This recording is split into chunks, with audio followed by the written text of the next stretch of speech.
So, yun na nga mga pre, ano, bigyan po natin itong ng reaksyon, no? Itong isang video ni Jason Eliazar TV. Ayan ha. Kasi meron po siyang, kumbaga, merong isang tao dito na in-interview po, no? And then may mga sinabi po, no? Itong miyembro, no? Ng Iglesia ni Cristo. No? Ayon pa dito, ipagkakaisa daw, no? Yung kanilang layunin dyan. It's just yun yung nasa isipan at puso nila, pagkakaisa, peace rally, no? Pero biglang may umipal. O sino? O, yung mga katulad na lang si Marcoleta. O sino pa? Yung mga artistang katulad ni Ruben Padilla. O senador. O nandyan sila Bongo. Nandyan, 'di ba? Kasi ang akala po ng mga miyembro, sila-sila lang, walang mga politiko. Okay lang pag may artista kasi miyembro naman eh. 'Di ba? Pero kasi ang daming politiko. So, sigurado marami pong nadismaya. So ngayon, mga pre, ito po ay bibigyan natin ng reaksyon itong video na ito, no? And then tingnan natin kung ano yung sasabihin dito. Okay? At bago po tayo magtuloy-tuloy sa ating reaction ngayon, ayan meron po tayong ano dito, meron tayong Facebook page, yan, Ballpoint Man 2.0. Huwag niyo pong kalimutang i-follow yung ating Facebook page. Meron din po tayong TikTok. Yan at syempre, kung hindi ka pa nakasubscribe sa ating YouTube channel, huwag kalimutang mag-subscribe. Okay, so ito na nga mga pre, ano, at wait lang, no, higop po na siguro tayong kape. Para pampainit.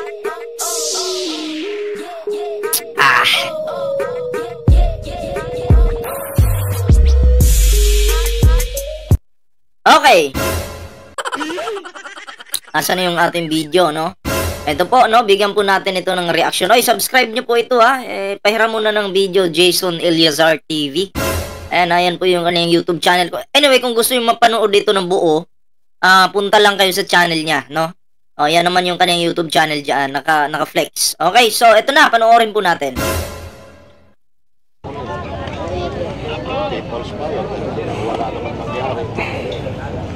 Narinig niyo po yung sabi ni tatay, people power, wala naman daw pong nangyari. Diba? Ulitin natin para klaro po. People's power, wala naman nangyari. Sa totoo lang, yung people power ng mga DDS, wala po talagang nangyari. Nagkalat lang po sila ng basura dyan, no? Sa EDSA. Dami-daming basura, dyan na umiihi, mabaho, diba? Diyan na pasintabi po sa mga kumakain ha. Diyan na po sila tumatay. Patago. Siyempre hindi ka naman pwedeng tumain na i-display mo yung ano, golden power. Di pwede yun. Ano ka ba? So, may nangyari, kaya nga lang kadugyutan. Pero sa layunin nila na pabagsakin ang gobyerno ni Pangulong Bongbong Marcos, ay hindi po sila nagtagumpay. Diba?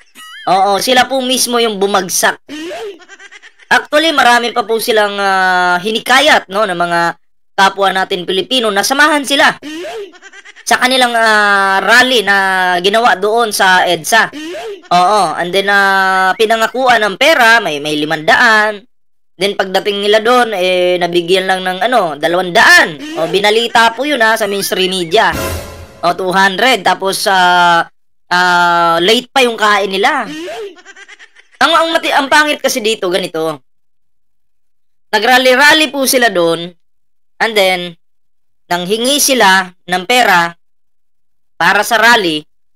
Okay, sa mga GCash na mga vlogger pinadala, sa katulad ni Maui, sa GCash niya pinadala, okay naman yun, wala sanang problema doon. Kaya nga lang, merong nakapila, 3:00 na po ng hapon, nakapila yung mga tao, wala pang kain. Ginutom po nila yung kanilang mga ni-recruit. Ayun yung problema. Diba? Yun po yung malaking problema. Mag-recruit kayo tapos gugutumin nyo lang pala. Diba? Actually, na-content ko na po yan. Na-content ko na yan na pansin nyo naman, pinost ko pa yan sa community ko na si Maui ay nag-pin ng kanyang GCash na doon daw ipadala yung donasyon ba yung tawag dyan? Or suporta nila sa kanilang rally. Nanghingi sa mga OFW. Di nung napadala yung pera, natanggap niya, hindi naman binili ang pagkain eh. Gutom nga yung mga tao dun eh. Nagutuman. Diba? Tuloy natin to. Ano bang linalaban at may nangyari ba? May nangyari ba sa rally nila? Wala. Take note itong mga tao, mga sumali sa rally ng Iglesia ni Cristo, mga miyembro yan ay talagang malalayo pa po silang lugar. Nag-effort lang po sila para makarating, okay? Doon kung saan sila magtitipon-tipon. Kasi ang akala po nila, peace rally. 'Di ba? Yun yung nasa isipan nila.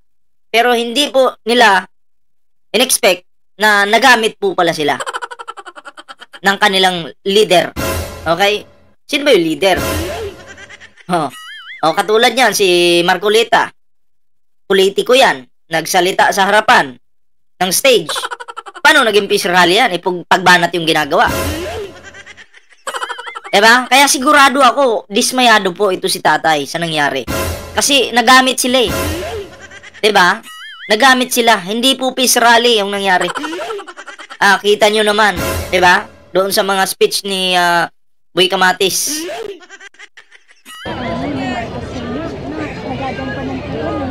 Ilang taong ka na ba nun? Hindi ka pa sinila? Alam mo nung panahon na yun. Ito napapag-usapan dito, sa pagkakaintindi ko, napapag-usapan dito yung yung panahon ni Marcos Sr. Okay, tuloy natin. Talagang ang sahod, pantay-pantay. Ang bigas, hindi ka pwedeng magtaas. Pantay-pantay talaga. Narinig niyo po yun. Ang sahod sa panahon ni Marcos Sr. ay pantay-pantay. Okay? Sino ba yung nagpatupad ng provincial rate? 'Di ba? May mga ganun sa probinsya, medyo mababa yung sahod, pero pag nasa city ka, medyo mataas-taas. Sino bang nagpatupad nun? Hindi naman po yung mga Marcos, kasi sa panahon ni Marcos Sr. ay pantay-pantay lang po. Okay? Tuloy natin to. Hindi nga ako nagtataka nga ako eh. Bakit nila inaatake si Marcos Sr.? Diba? Yung mga dilawan nga tahimik na eh. Pero itong mga DDS na mga tatanga-tanga, hindi makamove on. Diba? Uungkatin yung panis ng issue. Diba? Para lang may ibanat. Yun lang. Ganun lang yung abot ng utak nila. Kaya nga, awayan na sa bigas. Pag magtaas ka daw ng presyo sa panahon ni Marcos Sr., mag-aaway kayo kasi syempre magkakatabi lang kayo. So, kumbaga bawal magtaas. Pare-pareho dapat. Ano ba yan? Sige po, salamat na lang. Basta sa amin po, National Rally for Peace kami. Ito to, pakinggan nyo to Pakinggan nyo yung sasabihin ni tatay dyan. Ito. Basta sa amin po, National Rally for Peace kami. Walang iba na po yun. Naikwento ko lang po ng panahon ng tao. National Rally for Peace. Kaya po sila nandyan dahil Rally for Peace yung napagkasunduan. Kaya sila nagsama-sama. Pero, yung namumuno sa kanila, ginamit lang pala sila. 'Di ba? Yun yung masakit doon. Para sa kanila ng mga miyembro na nagamit sila. Kasi na-expect po nila na walang banat. Peace nga pagkakaisa doon kayo magalit kay Marcolita, wag sa akin. KO! Diba? Ewan ko lang. Anong nararamdaman ni tatay ngayon nung nagamit sila ni Marcolita? Pamumuliti ka Kung titingnan po natin yung rally na yun, may patama sa gobyerno. Din pagpasok ni Marcolita, lalo ng nadagdagan. 'Di ba? Paano naging peace rally yun? Siguro maraming mga miyembro yung kumamot sa ulo nun. Ano ba to? Akala ko ba peace rally? Nung sumigaw nga si Marcolita, may mga sumigaw din naman na kampi kay Marcolita ng mga INC pero iilan lang. Pero mas marami pong tahimik na dismayado. KO! Hindi porket kalugar nyo, Tarlac, mali yung ginagawa nila eh. Kakampihan nyo. Hindi ganon. Mali is mali. Kaya ako nga, taga Davao ako, kinampihan ko ba si Digong? Doon po tayo sa tama. 'Di ba? Doon lang tayo sa tama. Oo. Hindi natin kakampihan pag mali. Ganun lang po yan. Yung mga presyo ng kamatis, bell pepper, o ano pa ba, silinsigang, fake news si Marcoleta doon. Nagsinungaling sa harapan nyo. 'Di ba? Ginamit yung Iglesia ni Cristo para siya ay magsinungaling. KO! Diba? Kasi namalingki po tayo, wala namang ganung presyo. Siguro kung sa Amerika ka, mamamalingke, eh mahal talaga, dollars dun eh. Diba? KO! Sus, Ginoo.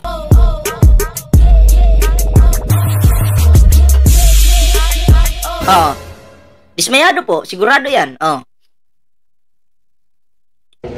Bakit po galing pa kayong Tarlac tapos ang O galing pa po palang Tarlac, walayo. Tingnan nyo, grabe yung sakripisyo nito. Grabe yung sakripisyo. Galing pa pong Tarlac, oh, tingnan nyo ah. Ay, kwento ko lang po ng panahon ng tatay niyo. Bakit po galing pa kayong Tarlac tapos ang aga niyo pong dumating? Ganyan kami magkakapatid. Magkakaisa po kami. Kung anong sakit ng isa, sakit namin lahat. Oh, maaga pa po siya. Okay? And then, nagkaisa sila. Diba? Dahil ang inaakala nila, for peace, yung kanilang gagawin. Inagahan po nila. Ganun po. Ganun sila katibay. Ganun yung samahan nila katibay. Kaya nga lang, minsan, sinasamantala po ng mga politiko yung kanilang grupo. Yun. Si Marcoleta, Iglesia ni Cristo, sinamantalan niya yung kanyang kapwa miyembro. Oh. Di, kung may galit ka sa gobyerno, Marcoleta, pwede ka namang magsalita, karapatan mo naman yan eh. Pero dapat nirespeto mo sana yung rally na yun. Rally ng Iglesia ni Cristo. Tamo nang dahil sa ginawa mo, maraming nag-comment na, ayaw ko nang sumama sa rally next time. Parang magagamit na naman tayo. At nagalit pa kay Marcoleta. KO! Bakit daw ganun? Wala ka daw respeto. Ganyan kami, magkakapatid, nagmamahalan. Ganyan po kami magkakapatid. Iisa po ang damdamin namin. Iisa yung damdamin nila. May pagkakaisa, may pagmamahalan. Kaya nga lang, ewan ko si Marcoleta. Okay na sana yung ibang nagsasalita sa stage. Okay na yun. Diba? Okay na yun. Wala nang problema dun eh. Ang pinakasumira po talaga ng rally, Marcoleta. Bukod sa sinira niya yung presyo ng mga bilihin. Bakit sinira? Overpriced siya eh. Sinira pa yung rally. KO! Nakikita nyo pag botohan, isang layunin namin. Kaya yun na, isa lang. Nagmamahalan kami magkakapatid. Ulitin. Yun, may pagmamahalan.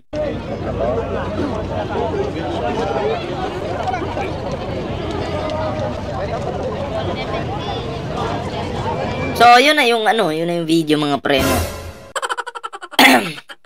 At least nabigyan po natin ng reaction ito, no? Kung titingnan po natin yung sinabi ng isang tatay or ng isang lolo dito sa video na to, ang ine-expect nila pagkakaisa na hindi naman po nangyari. Ang tanong dito, nung matapos yung rally na yan at pauwi na sila ng kanilang tahanan, siya ba ay matutuwa? Kung ako po yung tatanungin, hindi. Bakit? Siguro natutuwa sila dahil nagkakaisa sila. Pero, dahil sa nangyari sa rally na hindi naman pala peace rally yung nangyari, medyo sigurado ako, dismayado. Dismayado po si tatay dyan. Diba?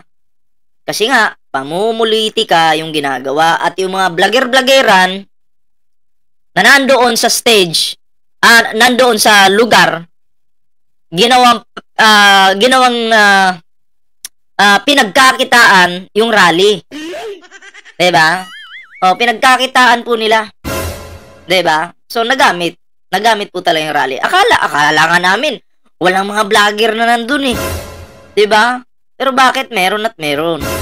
Sabi ko nga, hindi mapipigilan yan kasi syempre sa sobrang dami ng tao. Pero okay lang naman sana na pumunta doon. Pero hindi yung issue yung dala mo. Diba?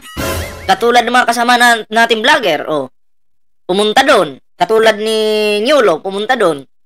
Di naman siya gumawa ng issue doon eh. Diba? Kumbaga, ang ginawa niya lang, pinakita niya lang kung anong mga kaganapan doon. Kaso, may isang tanga doon na vlogger. Oo. Alam mo, old school Pinoy, pag makita kita, tadyakan ko yung utak mo. Oo. KO!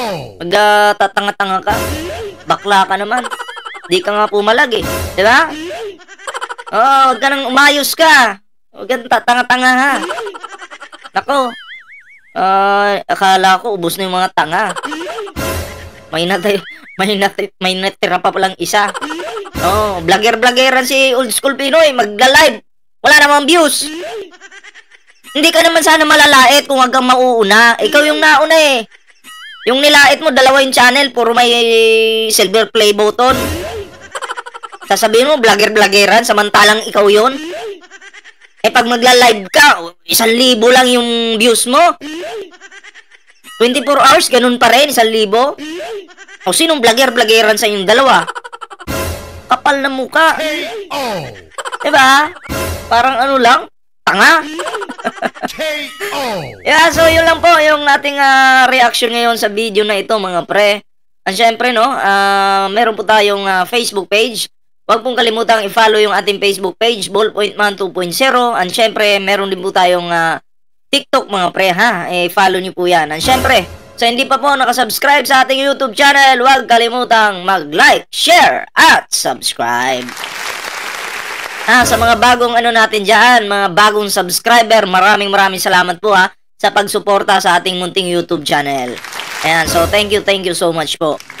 So kita-kits po tayo bukas. Nako. Siguro pagkatapos ng bukas activity, syuktong muna. Para pamparelax, no? Relax sa ating katawan. Deserve naman natin 'yon. So yun lang muna yung ating video. Kita-kits po sa susunod na video. Ingat and bye-bye.